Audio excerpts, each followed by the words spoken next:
Who to start, who to sit for week 5 of the NFL season. Next on Fantasy Football Today in 5. Welcome to FFT in 5. I'm Chris Towers here with Heath Cummings to talk about some start-sit calls for week 5. And we'll just jump right in with Thursday Night Football. We learned on Wednesday that Jonathan Taylor will not play, which isn't surprising, only 3 days removed from that ankle injury. Hopefully he'll be okay for week 6. But that leaves us with both starting running backs for the Broncos and Colts out in this one. And we'll start with Nyheim Hines. How high are you ranking Nyheim Hines for week 5? He's a low-end number 2 running back in full PPR, more of a flex in non-PPR. I think he'll probably split early downs with Phillip Lindsay or Deion Jackson, whoever they decide to run out there for 10 carries. I don't expect them to run the ball effectively because they couldn't run the ball effectively when they had Jonathan Taylor. But I would expect him to catch a few more passes, and if he scores, he'll probably finish top 15.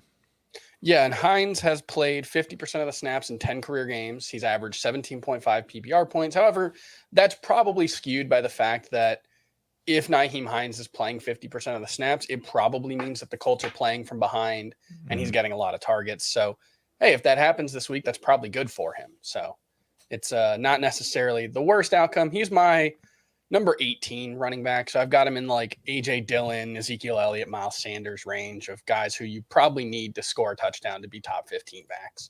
What about the Broncos backfield? I assume you have Melvin Gordon ranked higher than Nyheim Hines.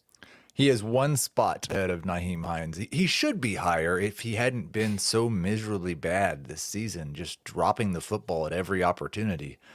I think the most likely outcome is he's getting 15 plus touches, but they've seemingly benched him a couple times already this year because he dropped the ball.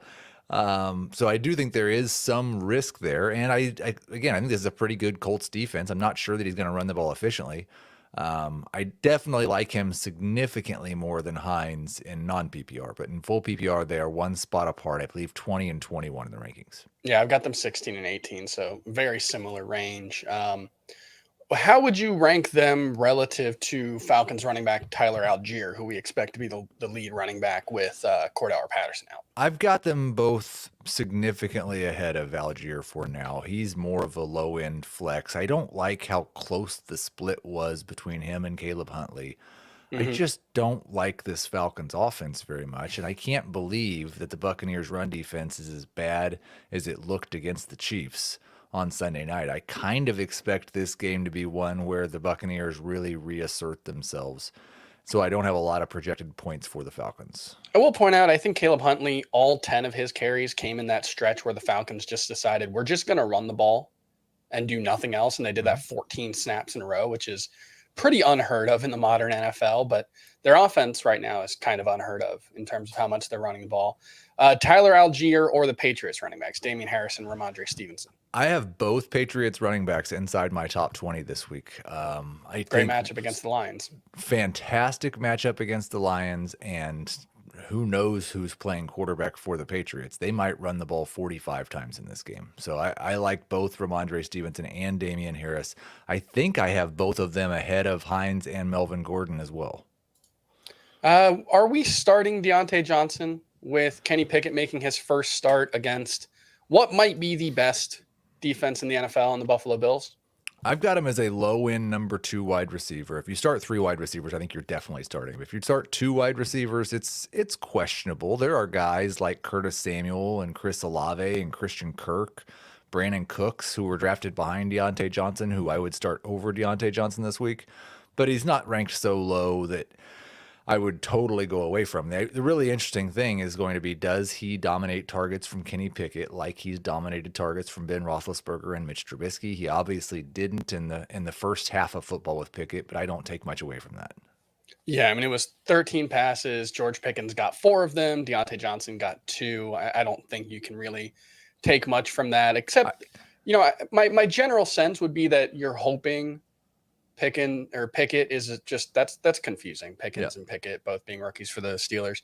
You're hoping Kenny Pickett is just an upgrade for this offense and can at least make them a little more explosive than Mitchell Trubisky would, which you're hoping just benefits both Deontay Johnson and George Pickens. But at least for me, I'm still clearly expecting Deontay Johnson to be the number one wide receiver. I am. I will say, if it turns into a 1A, 1B situation and Deontay Johnson doesn't see a significant increase in his efficiency, he's going to be almost useless because his entire value has been based on the fact that he gets 11 or 12 targets every week. He's been one of the least efficient wide receivers ever.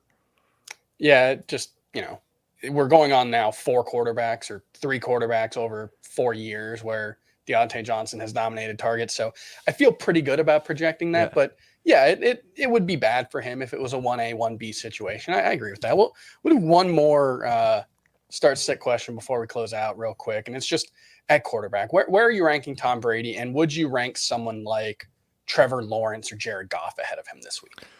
No, I do have Lawrence as a top 12 option, but I've got Brady at number 6 this week. I pretty much just think Mike Evans and Chris Godwin are there. Everything's fine. Mike Evans and Chris Godwin are not. Everything's not fine. But I do, like we saw, even the run-pass split had gone really run-heavy, and then Godwin and Evans are back. Run-pass split goes even more insane in favor of throwing the ball. So I don't think the Falcons can stop Tampa Bay from doing whatever they want, and what they want to do when they have their wide receivers is throw. I agree with that. I've got Tom Brady, number 7. So agreed. Like Jared Goff and Trevor Lawrence, both as top 12 guys this week, but Tom Brady a little more. So that's going to do it for FFT and 5. We'll be back with a Thursday Night Football recap and some more Week 5 start-sit questions in tomorrow's episode. We'll see you then.